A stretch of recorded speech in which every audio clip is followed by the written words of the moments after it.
Welcome, everybody, back to the last panel. I am your host, Lapsed Comic Fan. You could tell that today is a very triumphant day in the world of making top 10 lists. We are doing our top 10 Disney animated movies / Pixar / whatever you want to call it. So it's going to be a lot of fun. And right off the top, if you like what we do and you want to see more, make sure you like and you subscribe and enable notifications so you don't miss any of our faces, because that's what it's about, everyone. It's really about seeing Bob. That's what it's about. So, all right, man. So to my right is Lunchbox Warren. How you doing tonight, my man? I am doing good, sir. A little tired, but I'm doing good. Things are going quite well. That's awesome, man. And Bob, how are you doing, sir? Doing pretty good, man.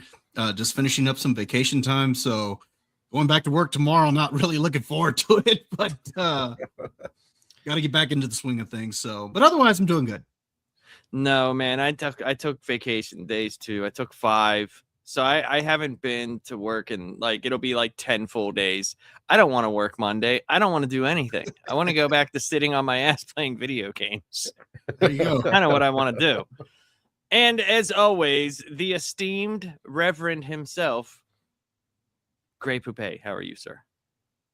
I'm doing good. Esteemed and ordained, apparently. You are very much ordained. I don't know any more reverends of mustard or condiments, so I'm just I'm ordaining you. Okay. Well, thank you. You're welcome. It's nice to be here. I apparently didn't understand the assignment, so I'm kind of panicking and scribbling real fast. But other than that, things are good. Yeah, it's okay. It's okay. I should have said, I should have said more. But it's on me. It was made clear to me that Bob reached out for clarification, and I was just like, nah, it doesn't say Pixar, so we're not doing Pixar. We're doing Pixar. So my bad. That changes things up a little bit. Well, I mean, it does. I mean, if you're like me, there's only like 2 or 3 Pixar movies that you really like. Or, comparatively, I'm saying comparatively to the traditional animation, which is, to me, always better than CGI. I don't care. The glory days of Disney and my neighbor in California, one of my mom's friends, he worked on Sleeping Beauty. So that's kind of cool. I don't know him or anything, but my mom did. So there's that. But yeah, we're gonna go into this list, and we're gonna get into our top 10s. But yeah, do you have anything great to share, or do we gotta wait? Yes, I was just scribbling for a second. No, you're good. You're good. Sure. I can always scribble down. 10 names. If I was a taskmaster, I ought to paddle your rump. You're not, but thank you. I have so much John Wayne stuff. John Wayne cracks me up. But Grey Poupée has been. Look at that. Look how amazing he does things. Look at this. Oh, beautiful. This is fantastic. I had to do something a little different than just staring at numbers this time. We don't deserve any of this. So, well, we'll see. All right. Well, we're going to start off with Bob. Bob, what is your number 10 Disney / Pixar, World of Disney distributed animated movies? What's your number 10? I've got Aladdin at number 10. Wow. Aladdin. Oh, all right. Okay. All right. Yeah, I mean, Aladdin's a fun movie. Mm-hmm. There are just several on here that I like better than Aladdin, but I think Aladdin is solid from start to finish. Robin Williams' performance as the genie is awesome. I love Gilbert Gottfried as Iago. Iago's one of my favorite characters, one of my favorite Disney villains, actually. So, and I mean, then he doesn't even fall under me at 10th. Yeah, exactly. He doesn't even fall under, main villain. He's just a sidekick, but he's wonderful. I love Iago. So yeah, I got Aladdin at number 10. I think for me with Aladdin, it's one of the few movies that they did that every voice fit perfectly what they were doing. Even the generic Aladdin voice, it fit for what they were doing in the movie. And it still has some of the best songs in it. Yes. Some of the best songs. Prince Ali's a great song. You know, the carpet song that people love. On Riff Raff, Street Rat. So many great ones, man. Yeah. I don't buy that, Gray. It must be something more. It's funny because you talk about the songs. I could still sing several of them. Yeah. Mm-hmm. That's pretty crazy to think about, that like that sticks in your mind that much that you could still actually sing some of them. And that came out in like 92 or something, whatever year it came out. And that goes with a lot of Crazy. the ones on I'm sure on all of our lists, because they did stick out so much. Oh yeah. Yeah. Yep. Gray, what is your number 10? So I think this is one of many controversial choices, but yeah, boy. it's pure Let me guess. nostalgia for Can me. I take a stab? I actually have Sure. a soundbite for this. Oh, Disney's Okay, let's Jackie hear. Brown, a family picture. Some have called it Disney's version of Jackie Brown. Wow, I hate my mouse so much. I need to switch it with my other one. Bedknobs and Broomsticks. It's got Oh, a nice. Okay. prolonged animated sequence. Mhm. It's a soccer game. It's amazing. I absolutely love Bedknobs and Broomsticks. It's Angela Lansbury. It's suits of armor come to life. It's an entire cartoon world. Yeah, man. I think it's just pure nostalgic value. Anytime I've talked to anyone, including my wife, everyone is like, that movie sucks, but you're wrong. It is amazing. Okay. You know, it's a post-wartime classic. It's great. Go see Bedknobs and Broomsticks. Yeah, I don't have as much a problem with that as other people do, apparently. Like, it's a fine movie. Oh yeah. I don't mind it. I like She it. uses the army Better of than like fine. armor to take on the Nazis. It's great. Oh yeah, Yeah, it's dude. awesome. And then on top of that, you get the underwater world, which is pretty amazing. And I don't know, like every time I kind of kiss my wife's hand, for some reason I flash back to that scene of there's many scenes in this movie that have affected me greatly. So yeah, all I can say is Bedknobs and Broomsticks better than people give it credit for. So you're a hand kisser, are you? A little bit, you know, So when you're around royalty. That's why you're the esteemed reverend. Oh yeah. Yeah. Warren, what's your number 10? I have Big Hero 6. Yeah, yours is going to be different. Mine is going to be different. I went off just purely ones that I love and that are rewatchable for me, and I absolutely loved Big Hero 6. I believe it's a Marvel one, or an adaptation of a Marvel book, I Yes. believe. And yeah, I just wholesome story. Gave us Aunt Cass. And just all around great little It's got cartoon. some really cool action scenes in it. Oh, It's yeah, really yeah. fucking cool. Yeah, that shadowy thing is dope as And hell. Stan Lee makes an appearance. That's true. That's true. I like it. It's not in my top 10, but I definitely like it. It's one of my now David. It's one of his favorite movies. Yeah. So, you know, can't go wrong with that. My number 10 is The Sword in the Stone. Oh, nice choice. Well, I mean, coming out of there was a few eras in Disney that were like massive, and the 50s was huge.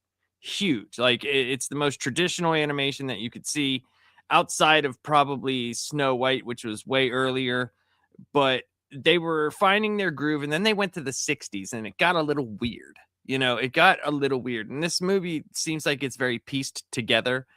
It doesn't have a lot of atmosphere with there's no like background noise really at all. It's all just dialogue, and it's kind of weird, but it's very nostalgic for me. You know, Merlin takes a vacation. What are you gonna do? So, Bob, what's your number 9? Robin Hood. That's another one that's kind of the same. Like it has that silence in it. Yes. Robin Hood, I think, is a lot of fun. Just some of the animation, you could tell was used in other films. Yes. Or they used other films for this animation. I can't remember if this came before some of those others, but I just think it's a lot of fun. The sheriff of Nottingham in this is great. I love the scene where he's going around collecting taxes. He goes up to the guy with the broken foot, and he's popping the coins out of the cast. And then Prince John had that snake hiss. Hiss, stop hissing in my ear. So yeah, I like Robin Hood. That's a lot of fun. That is Fair enough. I think that's another one. Is that a 60s one? I think so. I believe it is. I can't remember right? the 60s or 70s. It might be. I know it's during that time that 73. Okay, during that time that had that from 61 to 75 that had that weird animation. It was still good. There was nothing wrong with it, but they didn't add a lot of atmosphere to the scenes. You know what I mean? There was no background music, and there was no but that's one of the ones that I do like a lot. I like the Maid Marian's sidekick is hilarious. What was that hen? Yeah. She's hilarious, dude. She's freaking a lot of fun. And Warren, you didn't know he actually plays Little John. You could see him on our thumbnail. The movie's great, but man, I think it caused a lot of this whole furry thing. Other than that, great movie. Yeah. Well, Disney had a lot of help in the whole furry. Yeah. That and then it was cemented with Space Jam in the 90s. Yes. Roll Up Bunny or whatever it's called. That's one of the first times I was hearing people I'd fuck that rabbit. I was gonna say Gadget from Chippendale's Rescue Rangers was another one too. Oh hell yeah! What? You're gonna do what with that? All right, Reverend Gray, what's your number? So my number 9, I got a feeling this is the only time this one will be on this list. From almost everyone I've talked to, almost nobody saw this, but I don't know. Somehow I found it charming. I've gone back to it a couple times, and each time I see it, I get a little bit more, enjoyment out of it. I gotta be honest. There's one from 2020 that nobody talks about, or maybe it's 2021, but Onward. I kind of dug it, man. There's this weird thing with a guy trying to bring back his father, and I don't know. It just really worked for me. Where's he That's at the the bar? Chris Pratt, Tom Holland voiced one, right? That is the one. Yeah. Yes, and okay. the one older brother's kind of a mess up, and he has a van. I don't know. I connect with it for some reason. Is it down by the river? I think there's one point where it's down by a river, but I don't know where it's parked, man. It's mobile. You can't cage it in. It's a rambling van. It's a rambling van. Warren, what is your number 9, sir? My number 9 is Monsters Inc. I absolutely loved that one. The voice acting in it is great. Real fun story. Just the whole monsters under the bed is a 9 to 5 kind of thing. I absolutely love that one. Mike Wazowski. Mike Wazowski.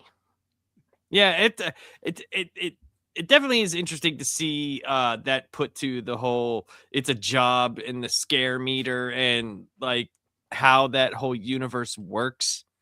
I didn't think that it needed a prequel with Monsters University. No. How they went there. If anything, it would have made, if they're gonna do another one, the relationship between the Boo and John Goodman. I can't. What's the other one? Sully? Is it Sully? Yes. Yeah. That should be what it's like. He goes back and she's older, maybe has kids of her own. If she was in college, even would have been more interesting than doing the prequel with him. Right. But honestly, though, not many Disney sequels to these cartoons were good, except for one. But we'll talk about that one later. Oh, okay. So you have one that's good. Okay. I have a sequel in here that I think is better than the first. Oh, interesting. Nice. My number 9 is The Rescuers Down Under. I love this movie. I love it. I will always love it. And it was really cool. It was the last like hand-drawn Disney movie that I went to see in the theater. It was the last one. And I know I had seen the first one, and that was like or one of them. I saw something in 81 and I can't remember exactly what it was.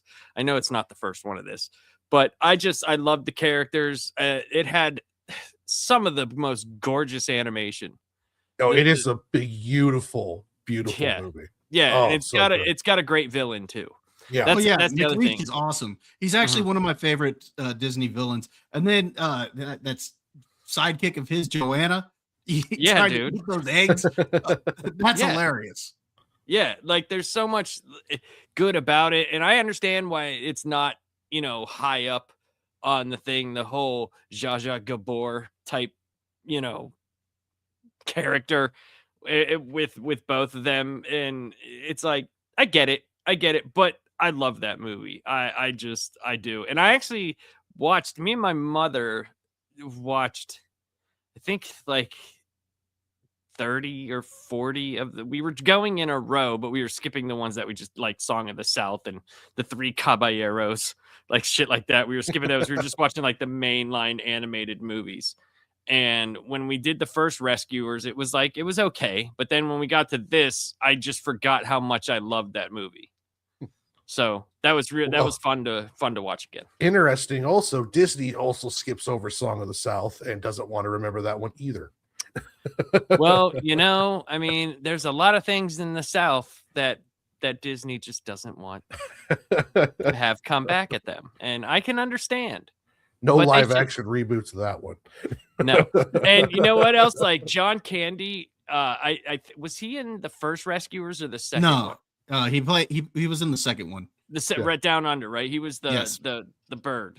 Yeah, right? he was the albatross. Dude, he was fantastic. Oh, he was. Such an underutilized voice actor. Man, he was good. But all right, Bob, you're number 8, sir. The Sword in the Stone. Look at you. Yeah, nice. I love The Sword in the Stone. I think it's a great movie. The whole wizard duel. Dude, that was great. It was. And, Merlin is awesome.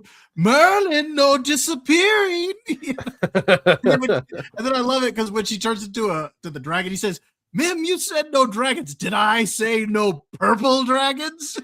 Did I?" What did he do? He turns into a germ. Yeah, the underwater fish scene, like everything in that movie captured the magical, like the magic of the whole Arthur story. Like it's simple. It's not anything deep or complex, but it captures it because like you got the kid Arthur, like the knight that he's like looking up to, trying to be, is just a big doof, like and he ends up pulling it out, and they're all like, "Ah, shit!" Like, "Ah, damn it!" I mean, they should have believed him in the first place. It's very good. I like it a lot. Yeah, it's a fun movie. Yeah, weren't they the knights? Weren't they his brothers or his older brother? I can't. It might have been. I can't remember. One was his older brother. Yeah, wasn't one of them? Yeah. It was K, right? Sir K. Yes. Yes. Yeah, you're right. Yeah, so it was great. I love The Sword in the Stone. Mm-hmm. Yep. Reverend, you're number 8. Yeah. So it might be higher on your guys' list, or you might not have it on there at all. But to me, it's kind of a classic one. Just when I'm thinking of Disney animation, like this is kind of my go-to. There's certain poses that just kind of come up. Like anytime I'm near a rock, I have to do the Little Mermaid pose for no reason. Yeah, man. I love me some Little Mermaid. Picture of that. I've got too many, man. Just majestic. Yeah, you got to. Anyway, it's a great one. I think in yoga they call it like the cobra pose, but I digress. Little Mermaid, so good. I don't know why they remade it in live action and why they had to cast Aquafina in there. Like it just, I don't know. It completely ruined everything for me. But yeah, Sebastian, Flounder. It's the fish, the friends that you want. And it's one of my favorite Disney villains. Ursula is just, man, amazing. And then every song in here, I don't know, maybe it's my wife has brainwashed me a bit. She loves the soundtrack to this, and I've heard it way too many times. It's but great. It's like no, Aladdin. like, It's infectious. Yeah. It is. This is like quintessential Disney to me. If we weren't including Pixar, this one's way higher for me. Dude, it's it seems weird to me that it's at 8. But well, it's the beginning of the Renaissance.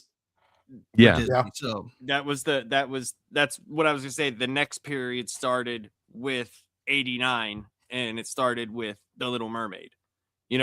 And that was their next big period. I mean, you could see, like, when you look at like the 50s and you look what they cranked out in like 10 years, and then you're just like, damn. And then there's a good one here, good one there, and then when you get to that period, it's like, god damn, they put out a bunch of, another set of just amazing magical movies. And they were events too. Like, they were huge events. Yeah, gigantic events. I remember whenever The Little Mermaid came to VHS, it was huge. People were destroying people in line just to get a shell casing of the freaking Little Mermaid. It was ridiculous. Well, it was coming out of the vault, man. That was when they had a vault. You could only buy at certain times. Yep. That's true. I work estate sales, and people will fight themselves if we have a box of old school animated films like that one in the big cases, the plastic ones, and yeah, they fight themselves. They don't fight other people.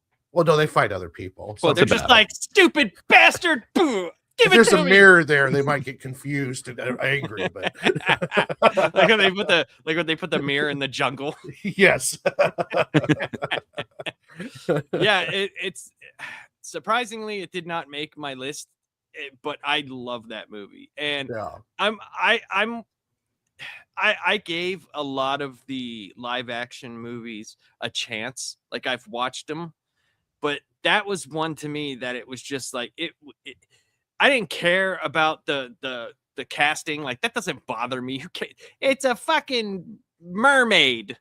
Like, who cares? Yeah, I don't care about that casting. I don't care what color you make Ariel, but god damn it, you don't make the seagull Aquafina. Like, just no. And you don't make the lobster an actual fucking lobster.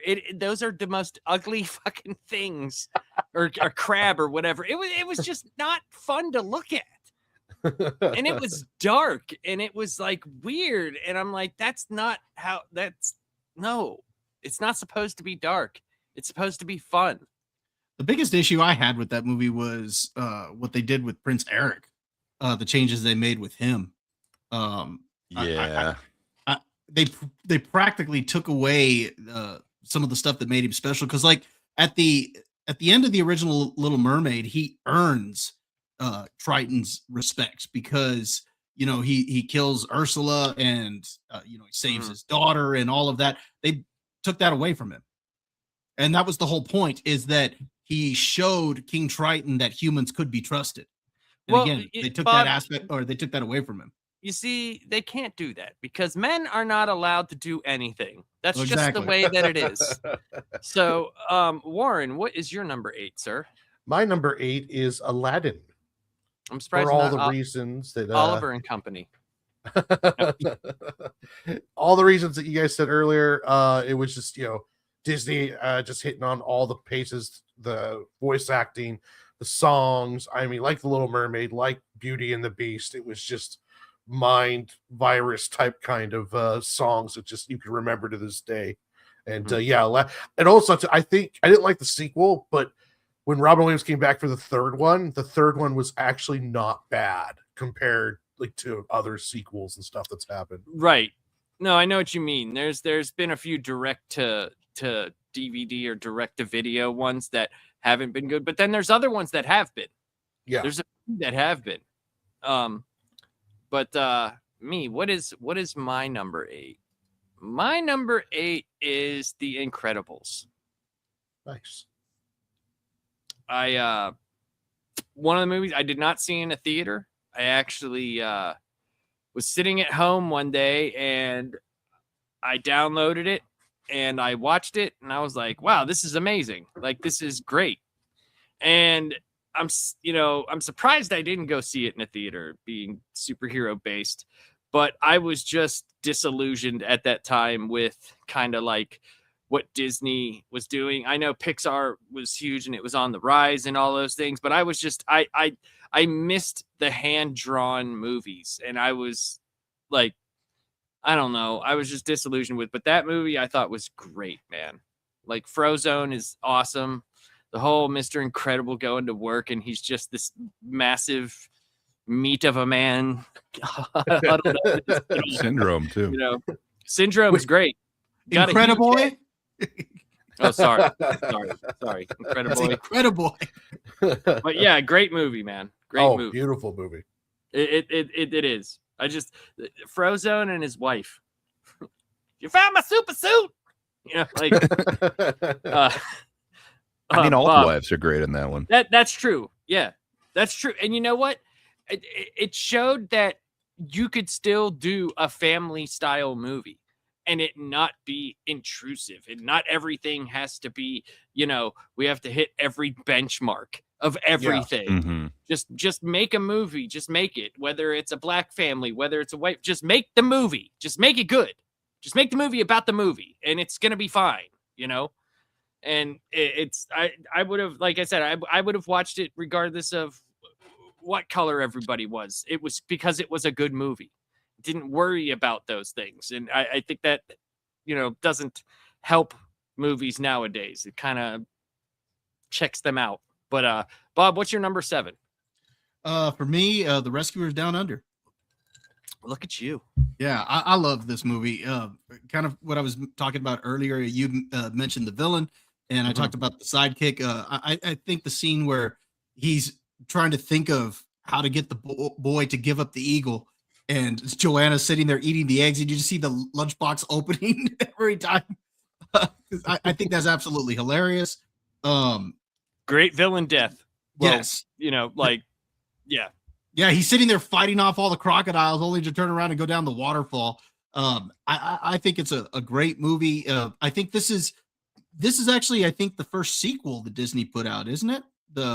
From one of their animated films, or at least major animated films. Probably there might have been one before, but this was from the first major ones. And I think this is the first to theater sequel that they released. Yeah. And I think in this case, this is one where I think the sequel is better than the original. So I've got it up there at number 7. Reverend, your number 7. Yeah. So another one from the heyday, for pretty much the same reasons that both Bob and Warren have said. But my number 7 is Aladdin. Again, it would be a little bit higher if it wasn't for these Pixar ones, but I feel like some of the things once Pixar got involved, they were able to advance in certain ways. But man, the nostalgia in this one, it's just over the top. I don't think you guys have talked about Jafar yet. Also, one of the iconic Disney villains with Iago. Just man, I don't think he gets enough credit, Gilbert Godfrey, for competing with something as big as Robin Williams as Genie. But man, it kind of works. I think either one of those without the other, it would be a little bit unbalanced, just a little too goofy. But man, with both of those, it just works out for me. And then also one of the better live action ones. Sadly, I've not liked much of Disney's live action remakes, but somehow Guy Ritchie doing Aladdin works for me. And I don't know why. It really shouldn't. But I just wish they would. It still can't hold a candle to this. I liked the ending Bollywood scene. I just thought it should have been straight up that. That's what it should have been to me. It would have been amazing, man. But I understand what you're saying. I've seen a couple all of Guy Ritchie music video things in there that it kind of works for me. But that being said, least offensive. It was the least offensive. Why take the magic out of a lot of magic movies though? Like the cool thing about Disney is the magicalness, the fun, and they're removing that to make it a real lobster or whatever. No, I agree. Yeah, Will Smith. I didn't like Will Smith's look. I was fine with Will Smith. What pissed me off was that Iago didn't talk. Yeah. That pissed me off. We got to make it real. I was like, no, I mean, they got to make it real, but you've got Jafar doing all of the magical stuff that he's doing. You could have had a talking, And you've got a genie. bird. Yes, exactly. Yeah. You could have had a talking bird and gotten away with You got a flying carpet. They had carpet in That- there, right? yeah. Like- That Jafar was so awful, though. That was a bad Jafar in that movie. In my opinion. Fair enough. The live action wasn't great with the villain, No, but this one but- is. Jafar is amazing. And then it made me care for a rug, an anthropomorphized rug. It was That's like true. a pet, man. Dude, I loved whenever it. whenever And, the rug turned away and it walked away all like this, I was like, "Come on, come on!" But yeah, Can't every do one of that the to songs in rug. there is iconic. Sadly, because of my wife, I could sing every one of the songs. I won't, but yeah, man. I just absolutely love this one. And the monkey, I forget his name, but yeah. Abu, Babu right? or something? Abu, yeah. Yeah, Abu, not Babu. Abu. Abu, Yeah, I'm just saying, man. Yeah, nostalgic value through the roof on this one. This was Disney's heyday, in my opinion. All right, that's a great pick. Warren, what's your number 7? Toy Story 3. Ooh, I think it should have been the end of the trilogy. Oh, yeah. holding hands Could've in been. the fire. I think that part I was watching it and I was like, they better not. I mean, I almost thought for a second they were going to kill him off. I'm just like, holy crap. I mean, it got really like solemn in that moment.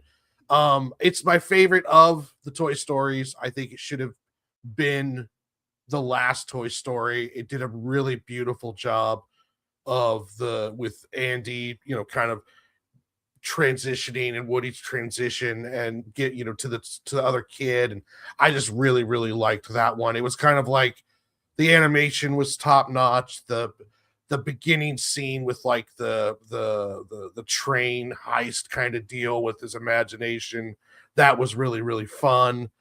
Just all around it. Yeah, it's my favorite. And it's the only Toy Story one that made my list, actually. Okay. What about you, Laps? What's your number 7? My number 7 is The Great Mouse Detective. And that's the one that I remember. I was like 5 years old. That's what I don't remember seeing it in a theater, but I know I saw it in the theater. I know that. And I think that came out in 81. I could be mistaken. But I believe that's when it came out. Gray, you might have to check because I know you're very good at those. But yeah, I love everything about this movie.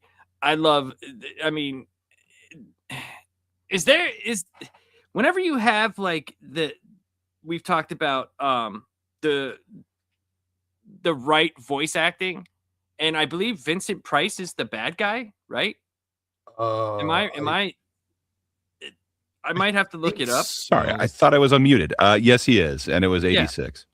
Oh, it was what is his 86? name? Okay. Radigan, right? Yeah, so I can't remember what came out in 81. Maybe it was the regular Rescuers. I'm not sure. But because there was something in 81 I know I saw it in a movie because I was 5. Okay, The Great Mouse Detective came out 86. Yeah. So. Yeah, what came out in 81? If you look at like their Wikipedia. The Great Mouse Detective, I always felt like was the most un-Disney of the Disney animated. It felt more like the same studio that did like Fievel eventually, Fievel Goes West or Right. Fievel. It felt more like that than it did actual Disney movie, like in style and everything. Yeah.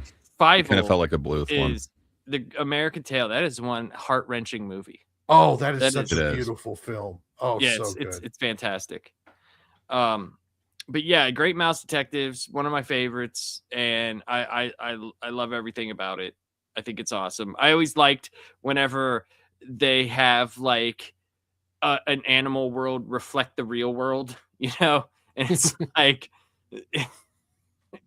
Sherlock Holmes is a mouse, like, and he does the same shit, lives right under Sherlock Holmes. Like, I don't know. I like it. I like it a lot. Oh, it's great. Bob? My number 6, Beauty and the Beast. Ooh. A Tale Uh, as Old as Time. First one that was nominated for Best Picture back when they didn't nominate 10 different films for Best Picture. So yeah, I mean that's either a commentary on the quality of films that came out that year, or a commentary on how good this film was. And I think it's more the latter, because I do think it was a really, really good movie. Gaston is a wonderful villain. I love this guy. He's hilarious. This big brawny guy who just who thinks that he's all that. And I just love the way he interacts with Belle, which when she walks, or when he walks into her house, she's like, "Well, isn't this a surprise? Isn't it though?" He's just, or when she's He had sitting the there most looking at the book, he's like, manly- "How can you look at this book? There are no pictures in this." He gotta- had the most manly Disney song probably out of all of them. Oh, absolutely. And even in that song, he's got to rip open his shirt and show all his chest hair. So for me, Gaston actually brings this up. If Gaston wasn't the villain, this would probably be further down my list, but he is so good that I can't help but put this up at number 6. Yeah. So the movie I was thinking about was Fox and the Hound. That's the movie I saw in the theater. Okay. So, Okay. but yeah. anyway, sorry. Yeah. But yeah, Beauty and the Beast, dude. Like, that's one that might be on my list. It's phenomenal. I love everything about that movie, and man, was it one of the worst live action remakes I have ever seen in my life. That stupid song they gave the Beast and freaking Emma Watson's tone deaf singing was just so bad. But man, the anime, like Angela Lansbury, like just everything about like how quirky everything was. Because like you were talking about, Bob, during that time, it was the renaissance of Disney coming back. Her dad being an inventor and all the wacky gizmos he had. Right. And just all the stuff, like, in him being the first to go to the castle, and like an inventor seeing all the crap that's alive in front of him, and how inquisitive he was and not scared at first of it. How other people would just freak out at a freaking talking candle and a foot stand that is a dog. Like, there's just so much charm to it, and it's amazing. But Gray, what's your number 5 or 6, sir? Well, I got a feeling this is the only time that this one will make an appearance on the list as well. I think it's the same reason as Bedknobs and Broomsticks. I used to have it on VHS when I was a kid, and I probably watched it 1,000 times. But man, the DuckTales movie. I don't know why, but it sticks in my mind so much. It's the treasure of the lost lamp. Great pick. I enjoy Great pick. I thoroughly enjoy it. I don't know. There's just so much nostalgia in it. I brought it up to my wife, and she's like, "That's no. Like, who would put that on their list?" So I get if you're judging me, but if my son David was down here, that's how I introduced him to DuckTales. Was that movie? And it's great, man. He loved it, and it was fun watching it because it was a step up from their TV animation. So it was like just incredible to watch. And there's some really, really good. It's almost like Indiana Jones DuckTales. It's a lot of fun, man. It's a lot of fun. That movie is very underrated. Shortly after that, I also got into the old NES. I inherited that with the old DuckTales game. Man, that game is so amazing. I just my love for DuckTales. So it's purely nostalgia that gets it at number 6 for me. I think it's a good movie. So I think so too. I stand by the quality in it. I'm not gonna poo-poo your pick at number 6. I like that movie. Well, fair enough. I think the characters are very timeless. I liked how Huey, Dewey, and Louie went from being basically, Donald Duck, not villains, but they were basically like the bane of his existence in the old like shorts that they did. Like the hockey one with the snow. Have you guys ever seen that? Oh, yes. That's so good, man. That is such a good short. Like, so fun. And just everything they do, like, is just a lot of fun. And them going to, live with Uncle Scrooge and like that whole thing. Like they just expanded on a world that I didn't know that I wanted, and it worked. Yeah. But you get Launchpad. I'm a huge fan of it. Yeah, Yeah. You need some Launchpad McQuack. It Yeah. would have been great to have some McQuack in there, but yeah. Warren, what's your number 6, my man? My pick is similar to Gray's. It was a movie that was made after a cartoon series, and it is what I think one of the most unique and coolest ideas to do with a character, and it is the Goofy movie. And I just think that movie, turning him into a single dad, was a really genius idea. Because like if you think Goofy, you think it's going to be some kind of weird slapstick thing with him just doing stupid crap all the time. But instead, they like made him a single dad, and he had like this complex relationship with his son. And the movie was just a lot of fun and all the way around. And it was a really cool idea to take this kind of really goofy, not silly character, and they just made a really interesting series out of it, and it turned into a pretty cool movie. Yeah, and then wasn't the series based on some of those Goofy cartoons where he was a dad, like the one where they went hunting the mountain lions? Goof Troop? Yes. Yeah. Goof Troop. Yeah. Yeah. There was a if you go on Disney Plus, they have a whole bunch of Goofy like single cartoons, and there are ones where he has little goofs with him. Yeah. Like he's got little goofs in a few of them. But there's no Leaning Tower of Cheesa. I mean, where's the No, Pauly Shore? and there's no Goof Troop. It will always be together. Oh yeah. There's none of that. But I like the Goofy movie. It's oh yeah, it's classic. Max. He's the raddest 90s kid ever. He should have like awesome tattooed across his forehead. They took Pete, which is normally just kind of like a Bluto type villain, and then turned him into another, like, I think he was a single dad also with his son, and Max. And No, they had a mom. Did they have a mom in that one? At least in Goof Troop they did. I know that. There was definitely a mom. I'm not sure about Goofy movie. It's been forever since I've seen that. Yeah. Yeah, he was like he had the he was all fat and he had the hot wife. Yeah. As if you could have a hot wife being an animated character based on dogs. Like, whatever that means. Yeah. If Roger Rabbit could have that wife that he had, then why not Pete? She was only there for the fame. What's up, Savage Dad? That's all it was. Yeah. Roger Rabbit, though. At least Roger Rabbit had some stuff going for him. He had some of that Toon money going for him. He was a major star. Yeah. And Pete in this, didn't he sell like used cars to other dogs?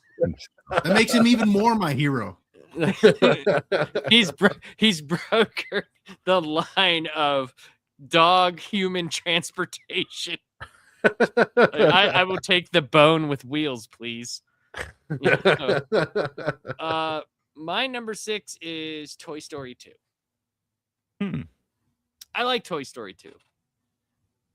I thought it was fun, and it just, I thought the story was bigger. It was, better than the first one.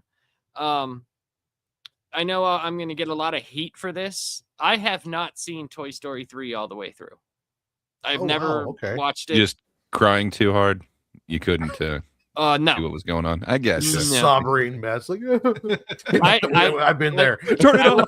I will be honest, and I'll probably get heat for this. I don't know of a movie that has made me cry. Oh.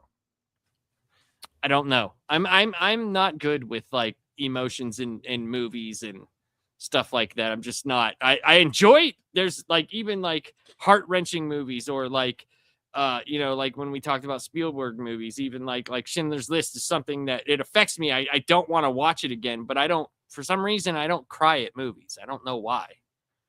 I have no idea why, but I love Toy Story. You're broken 2. inside. I probably am, Gray. Not all of us can be filled man. with spicy mustard. You I know? cry at commercials sometimes. I don't know. Yeah. Dude, those Sarah McLachlan like dog ones. Oh God. Yeah. Yeah. I will say, as I've gotten older, I will say, as I've gotten older, I've become more emotional with movies than what I was, say, 10 years ago. And what's funny is even some movies that didn't get me like 10 years ago, I'll do a rewatch now and it'll hit me in a way that it didn't, say, 10 years ago. I thought it would change when I had 100%. children. I thought it would change because everybody talks about that, but for some reason it doesn't. Like David cries at movies, like, and he'll get very sad at stuff, and I'm like, it's all right, buddy. It's good. They're not real. He's like, but look, it's so sad. And then he'll wipe his face. But I'm not crying. See. Do that too. Bob, what is your number 5, sir? The Emperor's New Groove. Oh, snap. Look at you. This is another one I think that's hilarious. What's his name? David Spade and John Goodman got great chemistry together as Cusco and Pacha. Mhm. And then you've got what's his name? Kronk and Yzma. I think those two are great. And I love it how they hinted that Yzma is, like some cougar. I think that she gets a younger model like all the time. Because they even make a reference to how young Kronk is and whatnot. So yeah, I think it's hilarious. The jokes in it are really good too. And just to watch the story of Cusco go from being this arrogant prince to actually being Right. a pretty cool guy and becoming friends with Pacha, I think that's pretty cool. So I love that movie. Do you think that's like another I don't want to say renaissance, but like another age where they were putting out some decent stuff? Because there was like some underrated stuff like Hercules, Mulan, Hunchback in Notre Dame. Like some of those are actually really good, and they're not as like talked about as much as other ones. See, I would probably consider Hunchback, and I would consider Mulan is still part of that renaissance. I think when we get to the Emperor's New Groove, I think that starts kind of that next era. So what when we would get that into be that, like? The Emperor's New Groove, Hercules. that came out what, 2000 or that I around don't. there? I don't know how I missed it. I thought I had them in order, and that one was on my list. So I don't know what the hell happened. It unfortunately got just bumped off by the okay, yeah, I see what you're Pixar saying. ones. Yeah, so it was like Hunchback of Notre Dame, Hercules, Mulan, Bug's Life, Tarzan, and that's all in the 90s. Yeah, I And think then that 2001, 2000 is Emperor's New Groove. yeah, I think that kind of starts kind of a new generation of Disney films because because this one was meant to be a comedy. Everything about it and the way that it's made is meant to be different than what came before. So I think it's a little bit different, but I love it. So that's number 5 for me. Yeah, I get my years completely screwed up, dude. Like I just do. So I'm sorry. And the scene where Kronk has the devil angel or the devil and the shoulder angel there, I think that's absolutely hilarious. Yeah, and you got the little devil saying, "Don't listen to this guy. He's gonna try to lead you down the path of righteousness. I'm gonna lead you down the path that rocks." And then he's like, point number 2, and he does a handstand like on one hand. He's like, look what I can do. And Kronk's like, what's that got to do with the shoulder angel's like, no. He's got a point. So, he couldn't do that. Exactly. The other one could. Gray, what's your number 5? Yeah. So this was higher again than the Pixar's came in. So I'm kind of surprised that I have it at number 5, but it's my favorite version of I guess Hamlet, and then also Kimba or whatever. It's a ripoff of everything, but it is a great version of it. I love me some Lion King, man. Yeah. Again, amazing movie.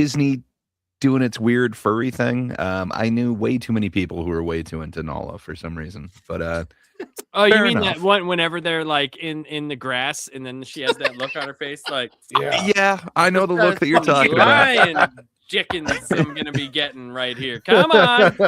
What is that about? But gotta be honest, I think this is my favorite Jonathan Taylor Thomas performance. I know, it beats out Tom and Huck, whatever the hell that was. But yeah, I think he does amazing as the voice in this, and again, it led to an amazing video game. I remember, wasn't it for Super Nintendo, that Lion King one? Mm-hmm. I loved that thing so much as a kid. So many people yeah, put that up there as one of the harder games to beat. Yeah. I enjoyed it. I'm positive I beat it. If I beat it, it can't be the hardest game out there ever. I mean, it's on it's not Marble Madness or anything. It's But yeah, man, it was pretty tough. Everything about this is just iconic. Pride Rock, the whole Rafiki thing. I don't know. Anytime I'm asked what anything means, I want to say it means no worries for no reason. I don't know. It plays way too much in my daily life. I was shaped by this movie in a way. And they call me James Earl Jones, man. Mr. Pig. That's what they do. But they call me. Yeah, I love me some Lion King. I'm kind of surprised that it's this low. So yeah, here we are. Oh. All right. Warren, what is your number 5? My number 5 is The Great Mouse Detective. I first discovered this movie on VHS, and I played it till the VHS broke. That's like my first time when I was really young when I saw it, and that's like the first time I even had an experience with like Sherlock Holmes. And again, I didn't realize it was really a Disney film until later, because it was just like the way it reminded me so much of that same studio that did like American Tail and the stuff along those lines. And I absolutely love it. Great end fight scene. Like you said before, it's like the animal world underneath the real world, and it mirrors each other. And it's great. It is very Don Bluethy. It is. Yeah. Very much so. But yeah, it's great. Great Mouse Detective is great. Yeah, I love that one. Solid movie. Yeah. And your number 5, Labs? My number 5 is Sleeping Beauty. I love that movie. It's boring as fuck, but I love it. It's so this movie was actually drawn differently. A lot of the backgrounds were drawn on these giant cells, right? And there's a making of it. I think it's on YouTube somewhere. But it's interesting how they actually animated the backgrounds compared to the animation that was in like for the characters. It was a very new technique that they were doing at the time, and so much went into this movie you'd be surprised. And it has one of the best dragons, period. Yeah. The best dragons, period? Oh, come on, man. You've already mentioned the one from Sword in the Stone. How dare you? I didn't mention it. Bob did. Yeah, the purple dragons, but no, it was mentioned. Yeah, the one in Sleeping Beauty is awesome. Yeah, it is. It's evil. He's gonna fight through that really cool briar patch deal to fight the dragon. Yeah, I just think it looks awesome. It looks demonic. It looks sick. I don't know. I liked it. So there, Gray, if that is your real name. Well, I mean, it's short for Graymundo. My bad. Graymundo Pape. Papalis. Bob, you're number 4. For me, number 4 is The Jungle Book. Ooh, just the bare necessities. Exactly. But you know what? I love the scene with Ka, and where he's Ka is trying to hypnotize Mowgli for the first time. Oh yes, and I think that's hilarious. And You got Bagheera saying, just go to sleep. We'll talk in the morning. He won't be here in the morning. I think it's great how many lengths Ka is. Sometimes he's short, sometimes he's a whole tree. There's other times he's a very magnanimous character. Yes.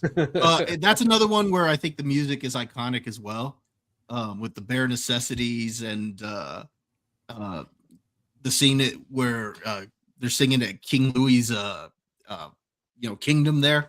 I think it's great. Oh, dude, the King Louis song is fantastic. Absolutely. Oh, yeah. Bare Necessities is great. Yeah, like good songs, man. Like they had a knack for somehow writing songs that were so relevant in the movie, but so earwormy, man. They were like you could watch them today, and then you're just sitting there randomly doing something, and you're singing the damn song, and you're like, "Shut up! Why am I singing this?" And it's weird how they completely lost that ability. It seems like they just don't have them in them anymore to make kind of earworm songs. Well, maybe for us, but dude, that damn Frozen song, dude, I heard that thing. Well, touche. Hey, let it go. Frozen, yeah.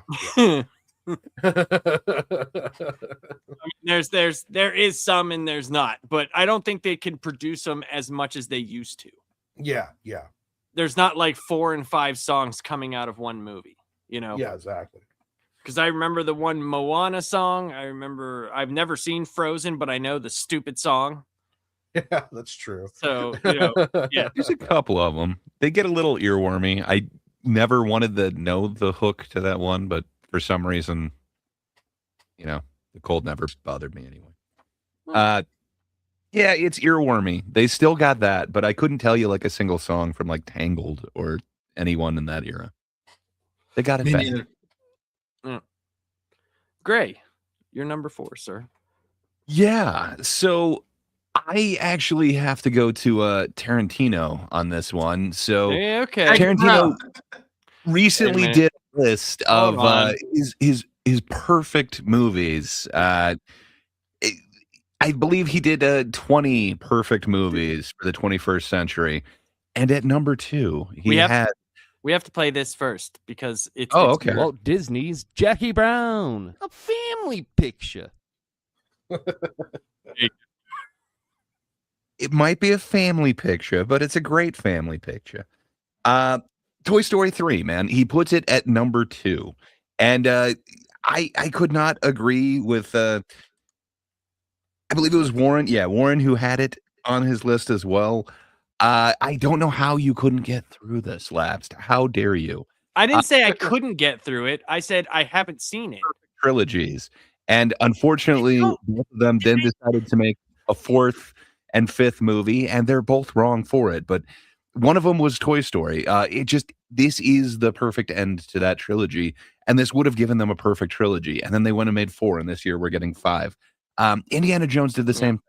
The Last Crusade is perfect. Just end it there. And those would have been my 2 favorite trilogies. But because we're including Pixar, this one comes in at number 4 for me. I don't want to spoil it for you, Laps, but what they do to the villain at the end of Toy Story 3 is one of the most messed up things. All right. How about this? I will watch the movie tonight. How about that? And I will report back next week, and I will let you know what I think. And if I cry, you all get my paycheck for the year. Sweet. Okay. That sounds reasonable. Thank you, Lapsed. You're welcome. But yeah. Like Toy Story 3 is great, man. I think there's no way that you'd have Toy Story 3 without 1 and 2. But for me, they really had mastered the storytelling at this point. And to wrap it up with this, it hits so much harder than the other 2 for me. So, and that's what I hear. I've never heard anybody say anything bad about the 3rd one. Yeah. I went in there assuming I was going to hate it. I was like pissed off. I was pouting the entire time. I went with my in-laws and my wife, and I just remember being like so grumpy and being like, this is going to suck. I don't want to be here. Like, man, Toy Story's over. They don't need another one. And just, man, I fell in love with it. It was just one of those experiences that just changed my mood. It's great, man. I absolutely love it. Go in there thinking whatever you want, but you're going to leave pleased.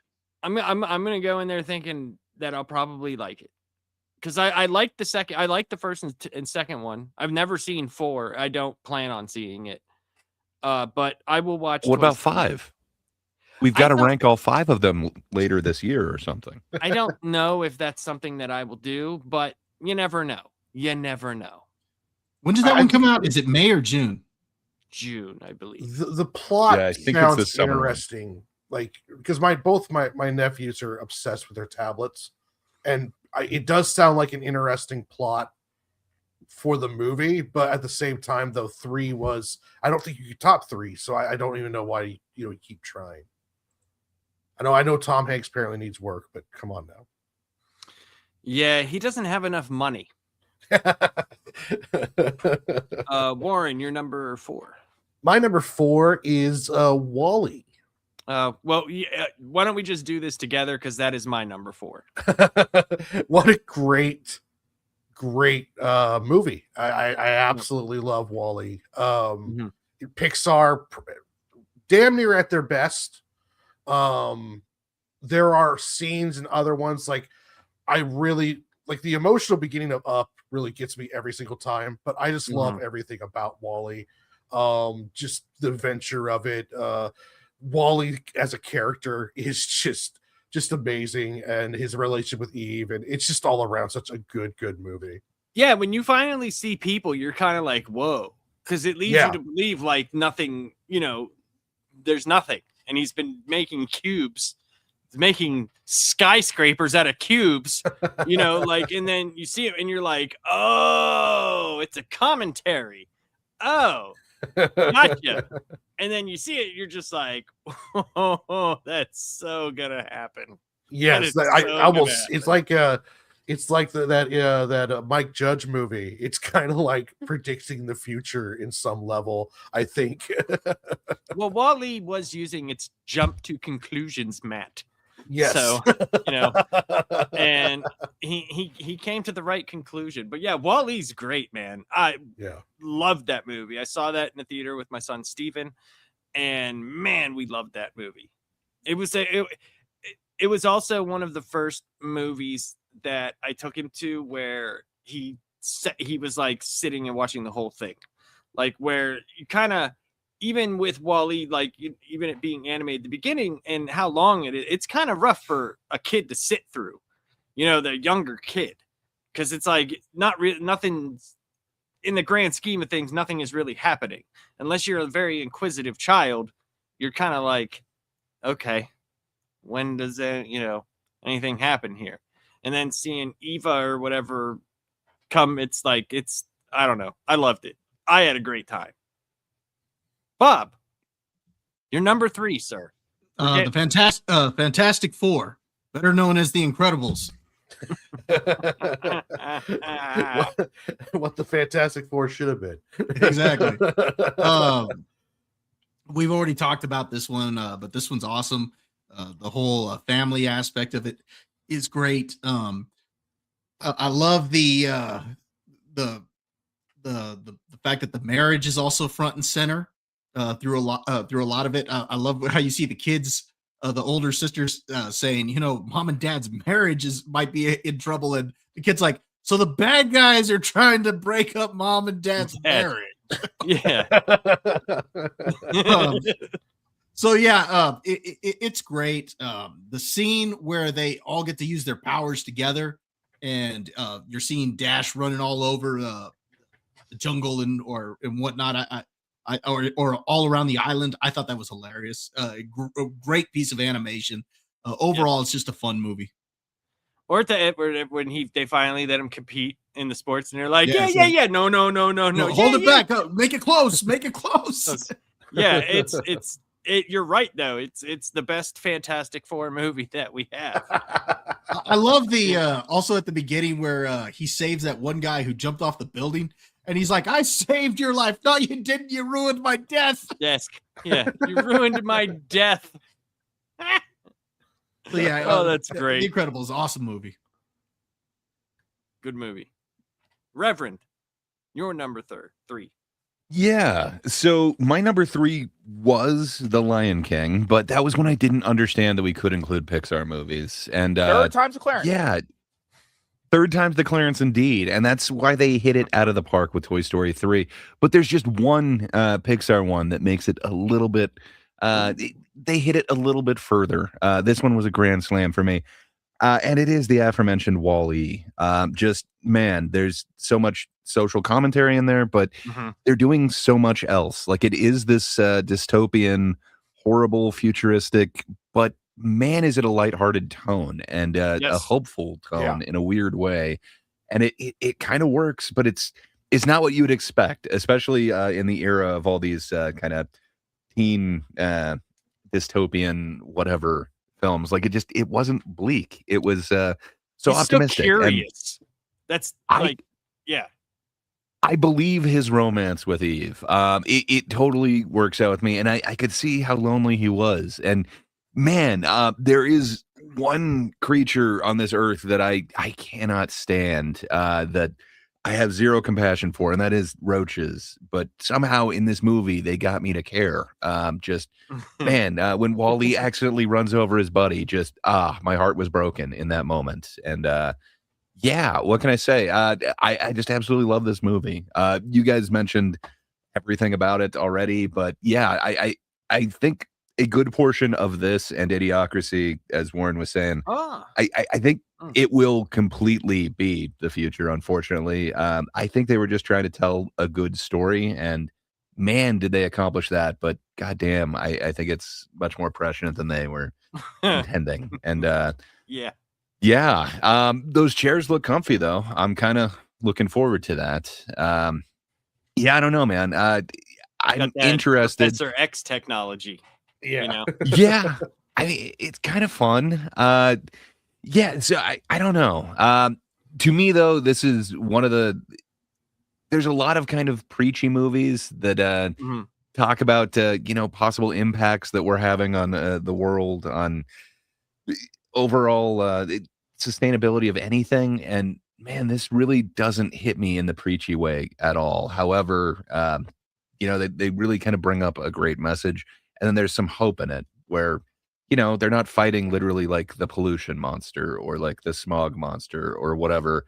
I think this movie is too smart for its own good, but I'm glad it hit the way that it did. Because, for me, I don't think there's a Pixar that affects me more than Wall-E. I really dig that thing. It's a great pick. It's such a good movie, man. And Wall-E is like it's a better short circuit character. He's better than Johnny Five. Yeah, I want to Short disagree Circuit with too, you though. and call you blasphemous, but I have to agree with that because I love Short Circuit. But yeah, He's just so inquisitive in the way that like he looks at things, and the way like when the little flower, and just like everything that he does is for a specific reason. And I like the little love it. vacuum robot that it's constantly trying to get all the tracks up. Yeah. Warren, what is your third time's the Clarence? My third time the Clarence is the Hunchback of Notre Dame. One of the best songs in that movie ever. Oh, I absolutely love that one. The animation's on point. Golden era Disney. I mean, it's such a good all-around movie that it gets dark, and there's a lot of like kind of really dark subject matter going on, especially with the Cardinal and his strange relationship with the gypsy chick. It's just all around a great movie. Yeah, the only thing I didn't like was the gargoyles, like but yeah, that could have been, that was the Disney part of it, that was like the justification. Yeah, right. But man, talk about atmosphere in a movie. My goodness, I could watch that one. That's one I could watch at any time. I could watch that if it's on, if I see it on, or like I want to watch it. That's another one that Disney Plus is actually redid in 4K, and it's nice, phenomenal. The HDR in it is fan-fucking-tastic. It's really, really awesome. nice. I need to check that one out because it seems like they kind of hide that one. Like it's not celebrated in any of the parks. It's not one that they kind of hype up. I guess it's some subject matters that they don't want to really hype up, but man, it gets creepy. Like his relationship with Gypsy. Like go ahead, Warren. Sorry.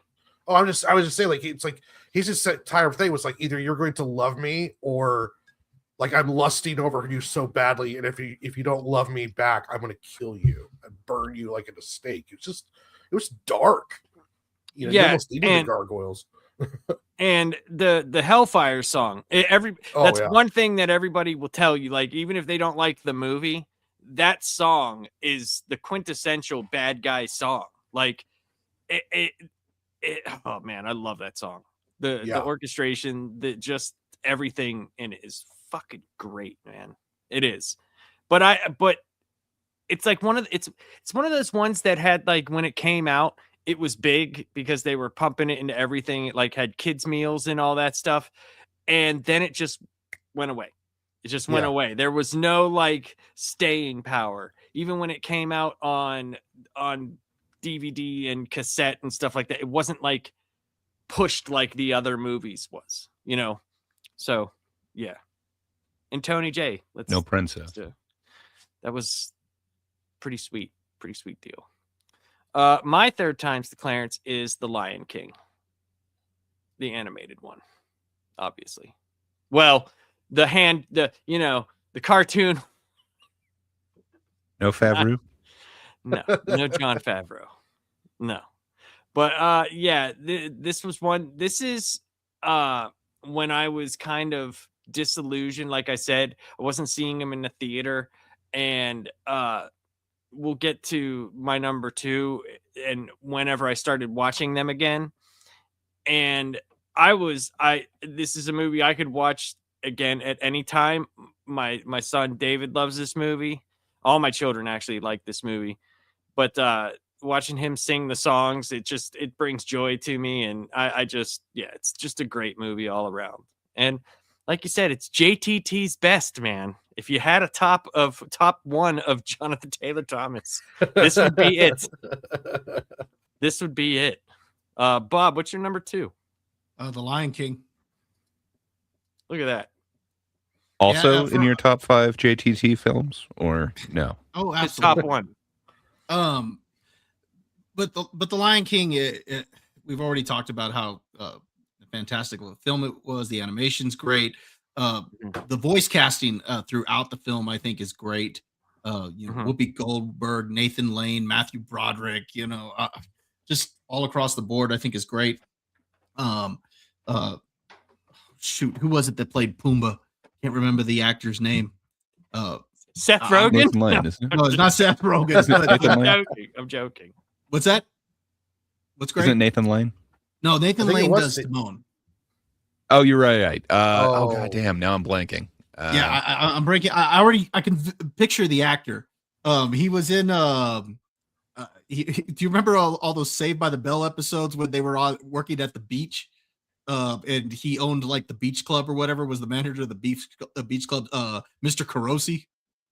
Sadly, I do remember that. I think those are the ones with the Leah Remini in it. Ernie Sabella. That might be him. But yeah, it's. Let's see. He was great. Just all across the what's his name? Jeremy Irons as Scar. So yeah, all across the board, the voice casting is great. The music is fantastic. So also for The Lion King, for me, I went on a date to go see that movie with the first girl I ever kissed. So it was Ernie Sabella. Place in on my list. It was Ernie Sabella, Stacy Carosi's dad. Yeah. But it's a fun movie. Let's James Earl Jones, man. Hey. Oh yeah, Mufasa. Ooh. Do it again. Do it again. And it is one of the better Whoopi Goldberg Whoopi performances as well. Gray, what do you have for number two, sir? So I have a love-hate relationship with this movie. I love it, but I hate its effect on society. That being said, man, does it stick with me. It's probably mostly nostalgia, but it did create furries. So for me, it is Robin Hood. Man, it is amazing. Just everything about it is what I want out of a Robin Hood movie. Man, I think it's like perfect. its version of Little John. I think based off of your thumbnail, I thought maybe you would get it and you would put it a little higher, but how dare you? But yeah, I man, like the movie. I like the movie. I do. I love the way they do their version of like the Sheriff of Nottingham. Just everything about this just works so well for me. Yeah, I like the kind of hokey, slow songs. It isn't that Disney heyday. We're not talking about like right riff raff street rats, but instead we're talking, just a little bit hokey and what would you call that? I don't know, very slow but country-esque songs. I like dig it, man. bluegrassy. A little bit. It's got some flavor in there. Yeah. For me, it's a folksy, amazing version of Robin Hood, and I don't know if any live action has lived up to this for me. Like everything seems like a bit of a letdown. I love me some Men in Tights. That comes close. You don't like Kevin Costner? I love the Kevin. Oh, you mean the Prince of Thieves? Yeah, that one's great.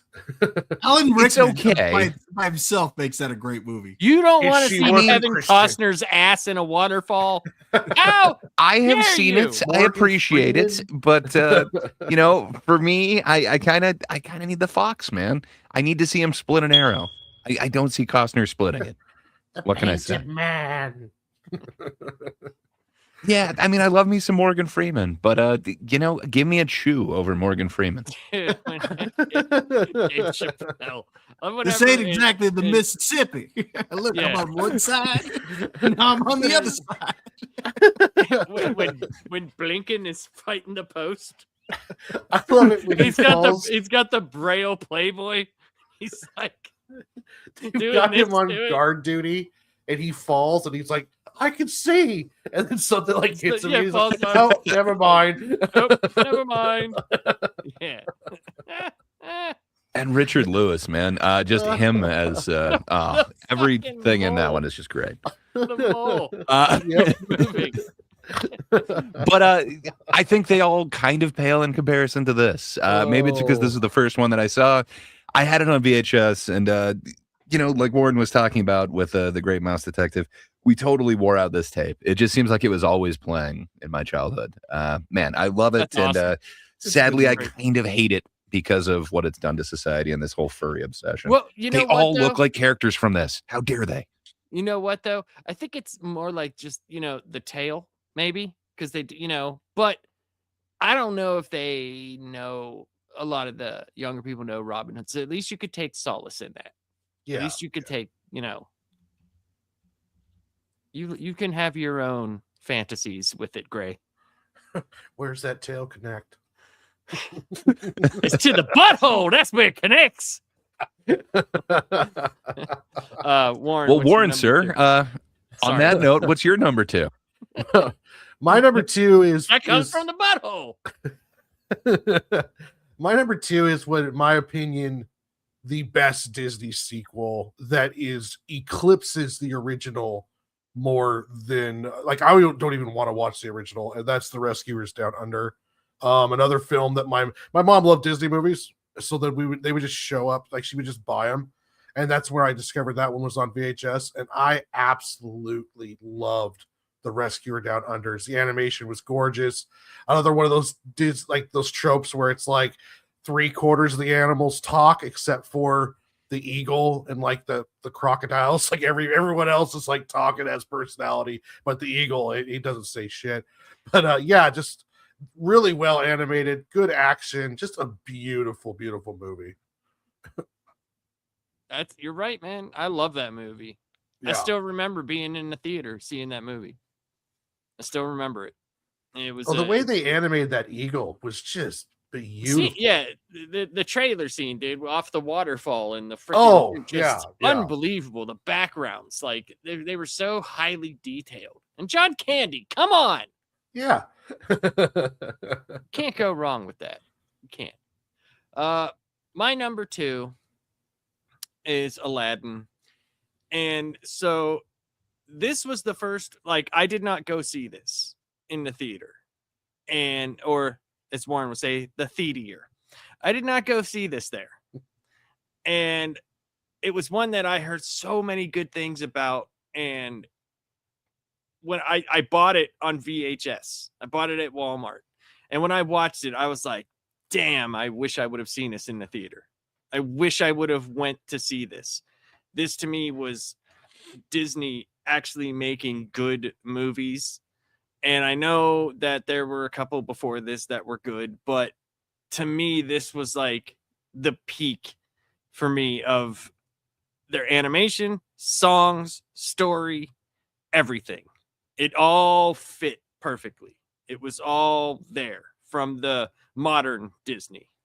And I just wish that they would hand draw some things some more. And I know it takes forever, but man, when you watch the emptiness of what is animation nowadays, it just doesn't have that feel. And I know they used a lot of computer in this. I know they did, but there was a lot of hand-drawn cells as well. And man, just I wish I would have seen this in the theater. And we've already talked about it, so there's really nothing else, to say. But man, the songs are great, animation's great, the voice casting was great. Just yeah. And having two foils for the hero is awesome, because you kind of have one where when the scene where Iago's stuffing the crackers in the king's mouth. You want a cracker here? Take this. Like, that's just so good, man. It's so good. So good. And if you look at it, except for the king, like Jasmine has the tiger, Aladdin has Abu, and Jafar has Iago. So they all have like their significant animal other. And it's wholesome. All right. For our number ones, Bob, what is your Mulan? number one? Mulan. What a waste! What a waste of a pick! I love Mulan. The story. Wow, Lap. Wow. How dare Oh, you know what, Gray? You know what? Thanks for saving my life, Pilgrim. You get that.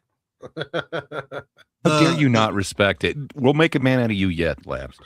Oh, and my pick's gonna suck. So I mean, no, I just love the arc that she goes on, because while she's pretending to be a man and in training, she actually earns the respect of her fellow soldiers and becomes a very capable fighter by the end of the movie.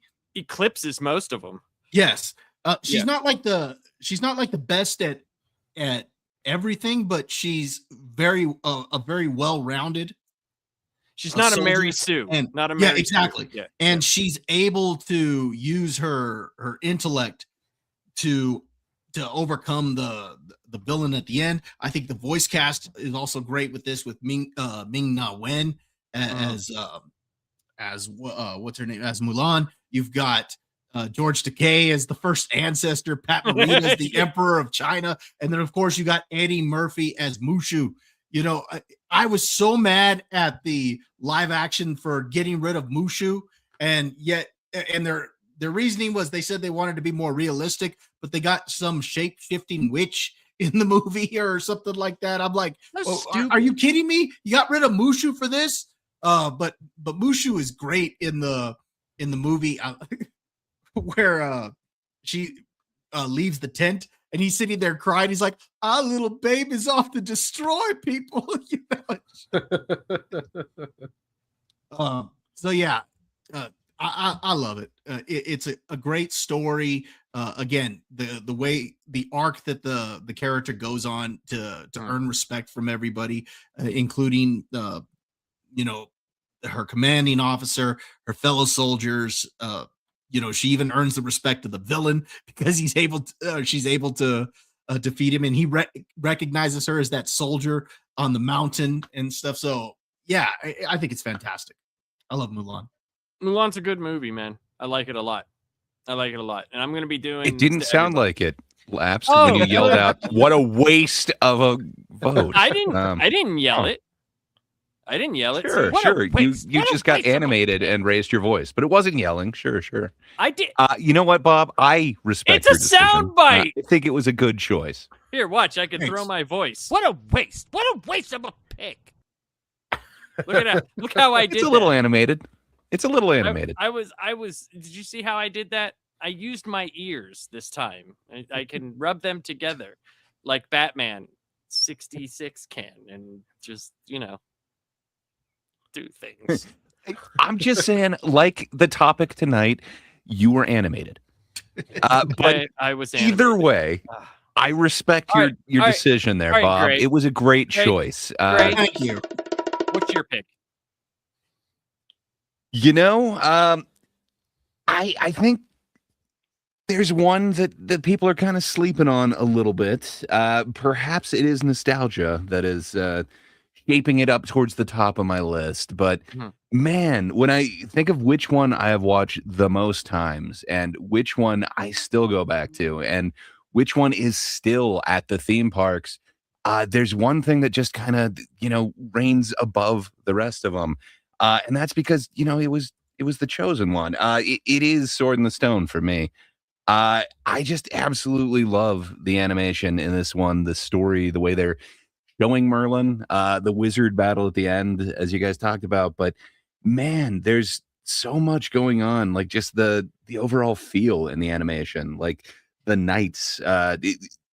Bob mentioned the brother. Now I'm forgetting. Is it Kay? Yeah, Sir K. Okay. Sir K. Sir Kay. Yeah, it just man. I don't know. I just spent so many hours watching this tape when I was a kid. It was also one of them I inherited, and I can't get over this one. This is what I kind of think of when I'm thinking of like classic Disney animation. And man, this just it gives me the feels, but at the same time, it doesn't have that kind of revival Disney thing. It's not just a ton of songs, and that's kind of what you remember as the soundtrack. Like, don't get me wrong, I love Little Mermaid, I love Aladdin, but a lot of that is the soundtrack. With Robin Hood and with Sword and Stone, it's not the soundtrack at all. Like, it is the animation. It's the way that they told this simple story in just the most colorful and kind of fantastical way. And man, did I end up loving that movie. So yeah, for me, the best dragon in Disney is in the Sword in the Stone. And there's a reason why kids today still try and pull out the sword at the thing. Because it's there. Because you want to be the chosen one. This is your chance to see it. Gonna take down your pants, or do I have to do it for you? Fair enough. You might disagree, but I'm telling you, No, I have it this on one my list. deserves a little bit more elevation than it's getting. Yeah, you got it on the list, but you got it way too low, Labs. That's what Yeah, I'm but saying. What a waste of a but here's- pick. here's the thing, though, like, Another scene that's fun in that movie is when Merlin's packing everything. Oh, And yes. Yeah, look at this, he's hanging it all. You see everything just like miniaturized. so much going better into than the Mary bag. Poppins. Yeah, Yeah. it's cool.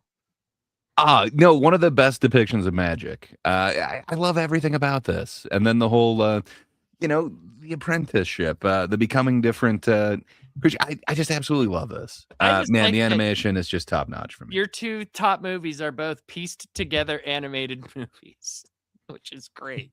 Pieced it's very together? very great. Yeah, they're very pieced together animation. Yep, they were some things were actually for.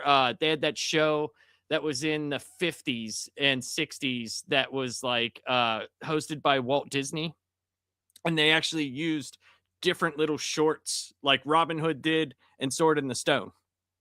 It's pretty cool. There's the dance. There's a couple other ones also, but I still Yeah. Well, think it doesn't feel they're- pieced together. Where still like think they're Mulan 2 amazing. or not Mulan 2, Moana 2 does feel pieced together. Like it was this show that they then cut together and made a movie out of. To me, neither Robin Hood nor Sword in the Stone feel that way, but perhaps that's nostalgia. Well, Like I they- said, they- I- no, they're- they're both amazing movies. The Robin Hood and Sword in the Stone. Yeah. they're phenomenal. I love Like in Robin Hood, they used a Jungle Book dance scene with Mhm. Baloo, and that was they used the same animation in the scene with Little John when he's dancing, and they just reskinned the characters. I mean, there's some reused stuff in Robin Hood and Jungle Book and along those lines. But it's cool though because I'm calling that efficient. I respect it. I think it's cool. It's old school copy and paste. It makes it it makes it unique because I think there's only like 4 of them, and I don't remember what the other 2 are. And the show that was hosted by Walt, it wasn't like it was only on like I think like 6 episodes or something. So that's really, I mean, when the guy who created the whole thing is hosting it and using that as the thing to sell Disney, that's a pretty big deal in my opinion. And I love Sword. Yeah. I think that's amazing. And Robin Hood, I don't know, man. Robin Hood cracks me up, dude. I love the stork in his little git fiddle, and he follows around and just sings about what's going on, and then it's like very episodic, but it's still a movie. Like, I don't know. I think it's amazing. But Warren, what is your number 2? Or number 1, sorry. My number 1 is the best Fantastic Four movie, The Incredibles. Being a big superhero fan, I just thought it was one of the better superhero movies probably ever made. It was just a great film that it was hitting all the paces. Great story. I still love the part where Dash first runs on the water. He looks down and realizes he's doing it, and then he has that little laugh, like like he's just like so overjoyed that in this position that he's in. And it was just all the way around. I love The Incredibles. I've watched it a million times, and I could watch it right now. The sequel was not as good, but it was still, it took way too long to come out for a film that takes place exactly at the end of the last one. But yeah, the first Incredibles is amazing. Yeah, I mean, I can't argue with it. Can't. My number 1 is Beauty and the Beast. What a waste! What a waste of a pick! I am arguing with myself here. I've made the mistake. You do, and it'll be the biggest mistake you ever made, you Texas brush popper. I am a Texas brush popper, whatever that means. And yeah, I think it's probably, for the CGI used in style with regular animation, probably the pinnacle of what they were able to achieve. Pretty much, to me. So it's probably my favorite animated Disney movie. That ballroom scene where they're dancing is just gorgeous. Yes. And you're seeing it now like in anime where they're using CG to do the backgrounds and then they're hand animating the characters into it. And there is some really great stuff that's being done, but Beauty and the Beast did it just perfectly. Yes. And I think, you know, it's one of those ones that's like they got nominated for an Oscar. I think they won something, not for Best Picture, but didn't they win something for original score maybe or something? I'm not sure. I can't remember. But yeah, amazing.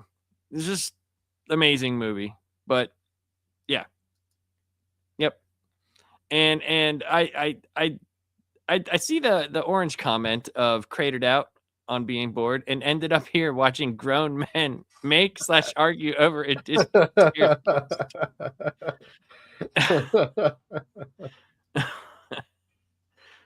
Oh, well, thank you. A brush popper is what a hick cowboy calls an even bigger hick cowboy in the 90s.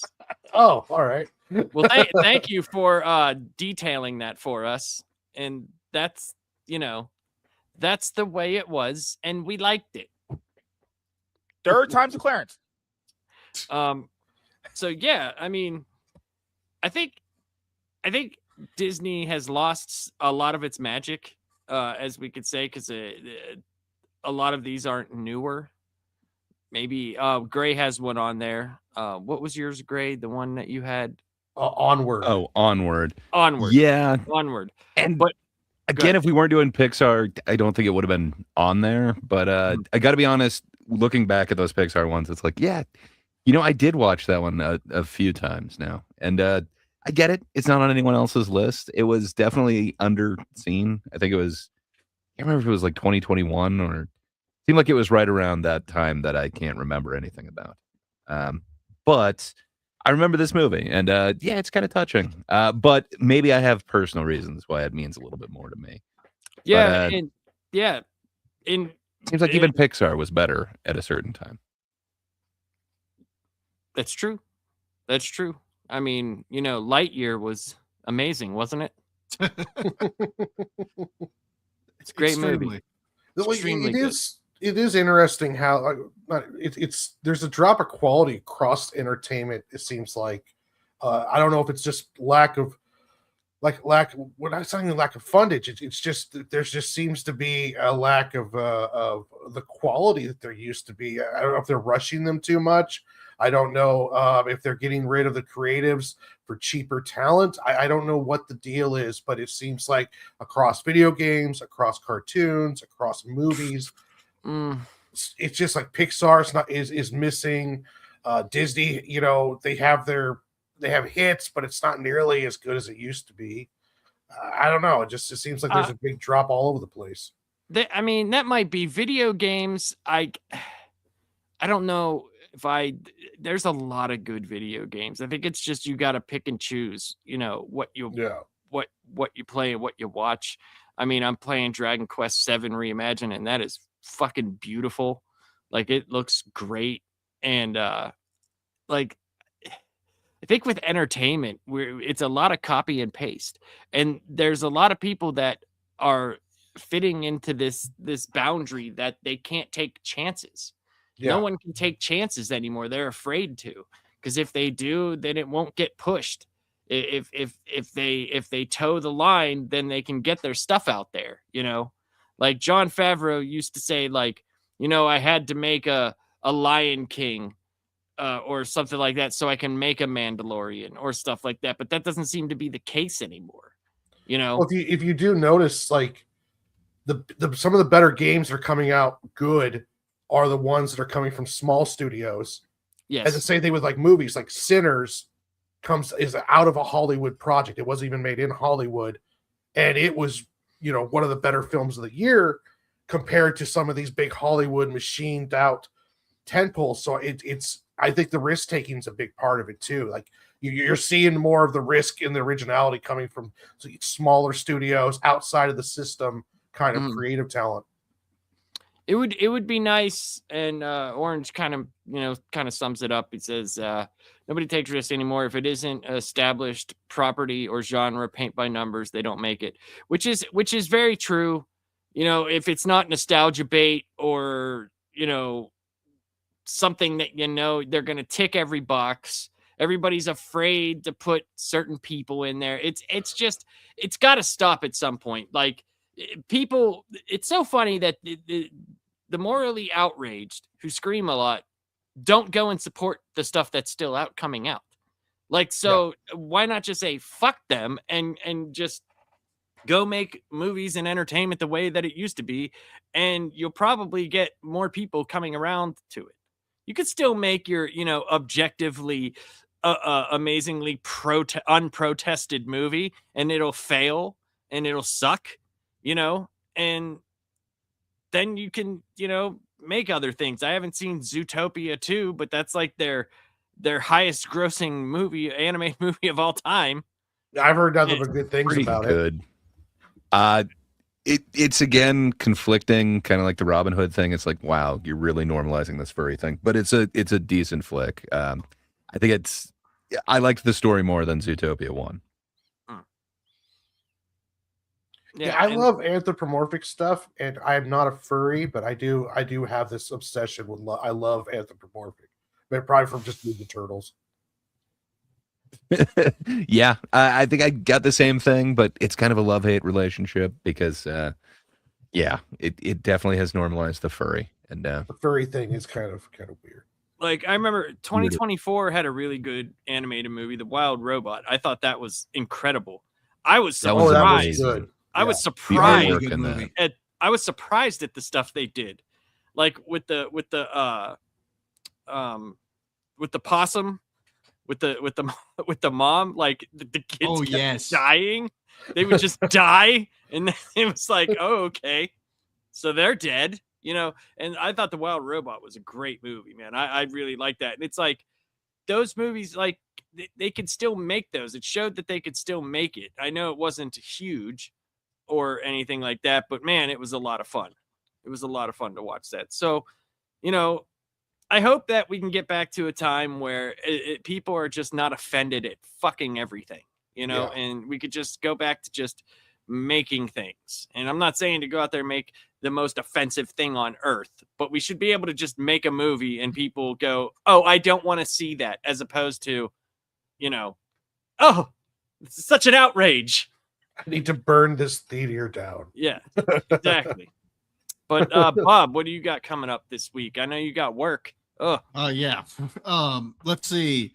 I just put out a review today of that new film Solo Mio. I actually thought that was pretty good. It was much, much better than I was expecting. It's definitely a good movie to take a date to. Let's see. I also got Dad's Turn to Talk on Tuesday. yes. We're going to be talking the movie Wildcats. Okay. That film with Goldie Hawn, Mhm. where she's coaching the football team. So that should be fun to go back and rewatch that one. Are you going to do Ladybugs afterwards? The main reason we're doing that one is we're going to do it leading into the Super Bowl, kind of a football movie. Gotcha. But being that last week was this past Tuesday was our 100th episode, we decided to do Raiders of the Lost Ark instead. How did that go? An epic movie for the epic show. So that was that actually turned out to be a lot of fun.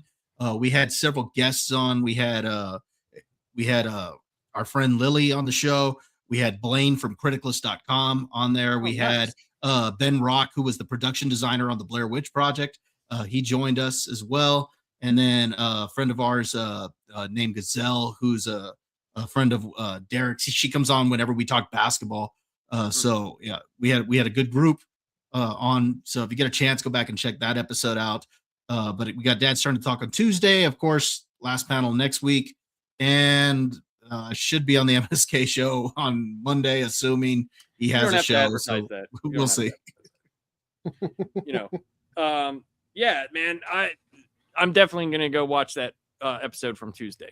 Because I like your guys' show. I like it. Yeah, a if lot. you get a chance, let me know what you think about the "If They Made It" segment. I think you're gonna have fun with that. Okay.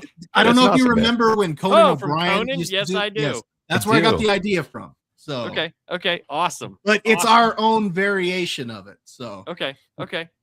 I will definitely watch it. I will go and watch it. And is that on your channel or is that on an actual no, it's out on my channel. You can find it Okay. on there. Yeah, Okay, we had that's what I actually moved thought. the show from the Dad's Turn to Talk channel over to mine since mine was already monetized. We figured it was an opportunity to get more eyes on the show. right. And I know I had Nice. seen it on because when I first met you, you still had the other channel. Yeah, we still have it, but we use it specifically for clips, and we are planning on doing another stream over there. But Mhm. we're just in the process of figuring out what form Like that getting- stream is yeah. going to take. Gotcha. So. Gotcha. And you will have me on that show one day. Absolutely, I still want to do something with you, so we need to get it figured out. No, we'll do something. It'll be No, yeah, fun. we need to do something because we've talked about it. We just need to figure out what we're going to do. Yeah, it'll be a good time. Gray, what Absolutely. do you got? What do you got coming up? I know what you got coming up next Friday. And there's a couple things that don't I will yet. get to. You do. Oh, nice. Well, I don't know about Friday, but I know Tuesday. We got TGIT. That's right. It's Tuesday. We're going to be going over our Mount Rushmore, our top 4, the GOATs for each of us, for who is our favorite comedians. We keep getting asked, what is what do you like? What are you guys all about in comedy? So yeah, we figured we'd actually go over that. But at the same time, it is the preseason for March Hackness, where we are crowning through a bracketed system the hackiest comedian of 2026. And they do get the TGIT March Hackness 2026 award. So we need your help. Come on over. Cast your votes. We will fill out this bracket, and we will award a champion. But that's what I got going on Tuesday. Thursday, there's something with the Thinkers. The thought was kicked around of watching this very dark movie called The Coffee Table. So I'm not sure. If you want an international opinion on that, stop by the Thinkers every Thursday. Other than that, back here, same time next week for an amazing last panel where only Laps knows what we're doing. Well, I will let you know here in a minute. Warren, what do you got going on there, big guy? Well, I am very excited because this Monday I should be receiving my shipment for the first printing of the Adventures of Sig and Joe graphic novel. So, unboxing video when I get that. I'm super excited. And Tuesday I'll be doing a live draw, working on more fan art, probably more 6-inch by 4-inch index card art that I was doing the other day, stuff like this right here. And also on Wednesday, me and Laps are going to be doing Off the Shelf, where we're doing KO number 4, right? Yeah, number 4. Thursday, I'll be doing a pre-recorded video with Dingus, where we're going to be going over Transformers Volume 4. One of the best reboots in comic books in a long time is this Transformers G.I. Joe series. And then on Friday, I will be on the last panel, where we're going to be doing another fun topic, arguing over Disney films or something. Okay, so no, that's not what's happening. So, yeah, all the stuff that Warren said with me on Wednesday.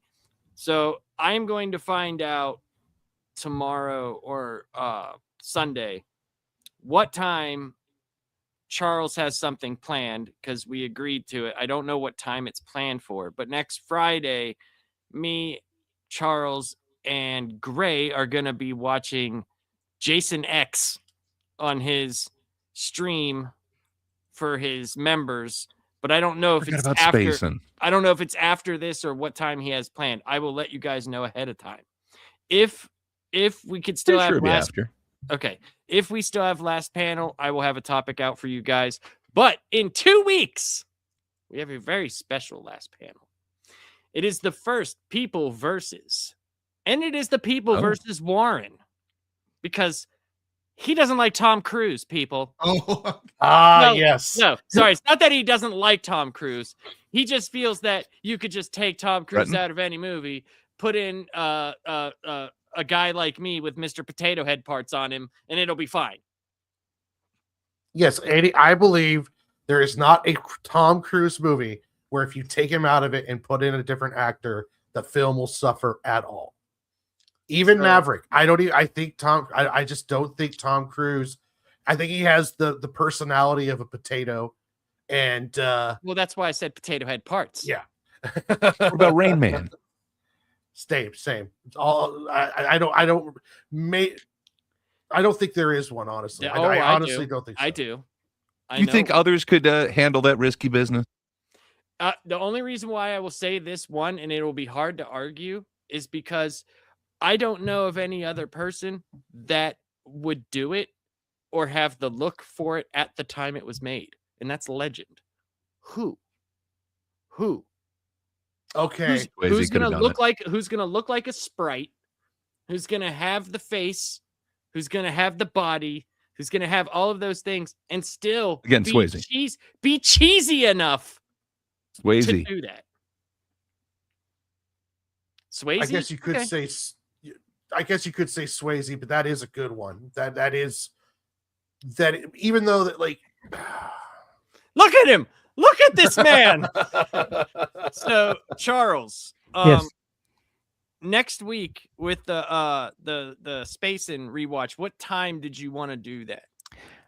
Because I'm fine with whatever time. It doesn't have to interfere with last panel. If there was nothing planned, I was thinking maybe making it a full night of festivities, have something Friday the 13th themed. Well, do you guys want to take a week off and prepare for?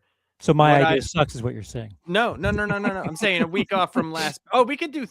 You meant here too? Yeah, like have. Yeah. This show be ranking our 10 Friday the 13th or whatever, and then space. Okay, that's what we'll do. Yes, and you can lead that one. Okay. Because guess what's happening in 2 weeks, Charles? We are having the first People versus, and it is the People versus Warren. And it is Oh, the for Tom Tom Cruise. Cruise. Yes. we are doing Tom Cruise. So, you know, and Bring that, and I think that's going to be a lot of fun. So yeah, next week we'll rank the Friday the 13th movies. Oh boy. That'll be fun.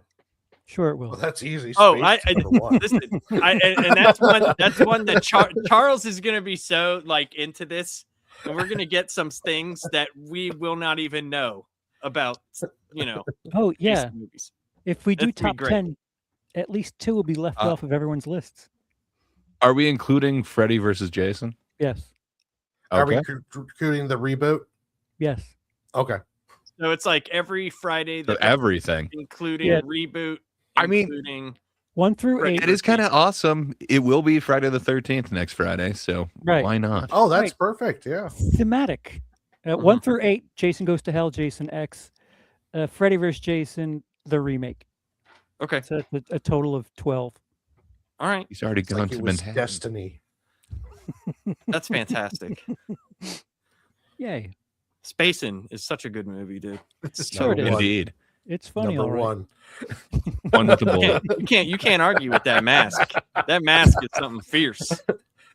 The robot battle? Come on now. He like I said, Danger Room. he knew he was going to space. How does Jason know what space is? Basin. He had the aerodynamic mask. He did. There's so many questions that I want answered. Well, they had no they didn't think of answering any of that shit. That's for sure. Well, know what's if gonna be you great? have questions, go over to YouTube at Williscredia, become a member, and you can watch along with us on Friday the 13th, next That's Friday. It's so true. It's gonna be so much fun. I am so looking forward to this. Yay. I told my brother, I was like, it's like, so I'm doing this thing with a couple of buddies of mine, and he's really, really into Friday the 13th, and we got voting to watch something with his members. I was like, 'cause he's got a really good YouTube channel. I was like, with his members, and it's something he hates. And he went, "Oh, is it spacing?" I went, yes. He just straight. I was like, "Yes, it is." And he was like, "Oh, you're gonna love it." I was like, "Oh, I know, I am." This will be so much fun. But all right, guys. Well, that was fun. We had a good time. Thank you, Charles, for coming at the end. That was great. Happy to be Awesome. Did you want to hear what Gray's number 1 was for Disney? here. Jackie Brown somehow Walt because Disney's Disney- Yes, Jackie actually. Here it is. Listen, here we go. Brown. A Wait, family picture. Walt Disney's Jackie Brown. A family picture. A good movie. a good movie. Well, Charles. what was your number 1? Seriously. So my number 1 is Sword in the Stone. I just absolutely love that film. The film, the animation. What can I say? I absolutely love it. It is my favorite Disney dragon. And yeah, the relationship and the mentorship. It gets me in the feels. Oh, you did like animated stuff. Yeah, we did Yeah. animated and Pixar. Oh, because mine was only Pixar. That's fine. That's still just There was confusion. I did no that's- Pixar at first and then found out about 2 seconds before, like, oh, no, Pixar counts. It's like, shit, but it was a separate company. That was Lasseter stuff. Come on. Yeah, but then But, Disney bought it. that's so They did, funny. but they also bought the Fox shit. Like, come on. Who but Framed here's the Roger funny- Rabbit here's doesn't the count. Here's the funny part. You did Pixar. I did Pixar. Warren did Pixar. Bob asked about Pixar. And the man who watches 9,000 things a year didn't ask. He Well, gives me you shit all know, the time. I like to make an ass out of you and me. That's and very then, That's very true. That is very true. I'll give you that. but Charles, what would your top couple be? what would you go with for Disney animation? What's your faves? So I don't know if like I have my CG animated, so I don't know if that counts. That's fine. Yeah. Yeah, That's fine. that's counts. 10 is Bugs Life. 9 is Inside Out 2. 8 is Ratatouille. 7 is Monsters Inc. 6 is Toy Story 4. 5 is Finding Nemo. 4 is The Incredibles. 3 is Toy Story 3. 2 is Toy Story 1, and 1 is Wall-E. Nice. Yeah. Wally. There's Nice. nothing wrong with that list. Yeah, Except Toy good Story Nothing list. wrong 4. with it. Except Yeah. Toy Story 4. That's it. Like, But why is that on there? Yeah, you could have picked all Pixar movies. It didn't. There's I nothing wrong with that. did. No, I'm saying you. No, had I known I'm that, saying like, anybody could have. There's I nothing mean, wrong I with that. could have. I had like 5 minutes before where I could have. Well, I guess 5 minutes after our start time where I could have decided. But there's only 4 Pixars on mine. No, 3. Yeah, I had but 3. fair enough. I think Lion King would definitely be on my list. Maybe Aladdin too. Oh yeah. Yeah, it Great makes rat. it a bit more difficult. Yeah. Yeah, I had Aladdin as my number 2, Beauty and the Beast 1, 3. I think I had Lion King. Yeah. And then I had some Just of the older ones on there, like Sleeping Beauty. I like a lot. But yeah, Yeah, but there's probably reasons for that. You connected with it. Reminded you of when you grew up in that village in the medieval times. it reminded me of churning butter and my fairy godmothers. So Song of the South didn't count then because it was live action then? I think it would count. You can zippity doo-ah or whatever, but Yeah, Gray I had, chose Bed Knobs and Broomsticks, man. It's my number 10. They told me that was that was kind of my weird pick, but damn it, half of that's animated, and Angela Lansbury, none better. I love me some medieval armor coming to life, animating, and then kicking the ass of some Nazis. It's true, because if you really think about it, Angela Lansbury went from like the theater, then to the small stage, then to the big screen, and then she became like in what I think would have been the best twist for Murder, She Wrote, the biggest murderer ever. Wherever that old lady went, people were just dropping like flies. And I think she's the one that actually did it. Me and my brother call that show the nosy bitch files because it's just her being fucking nosy as shit everywhere she goes. It's very true. I love the show, but it's like I good watched Lord. I watched it with my mother. She loves that show, and I just kept going. She's doing all this because she writes them damn books. That's how she knows all this stuff. She's just killing off everybody and setting all these people up. We're just watching the show. It's like every once in a while we just hope a cop will be like, "What the fuck are you doing here?" Yeah, Like, oh shit, she's here. She just interjects everything. It's like, whoa. Black Death. All right.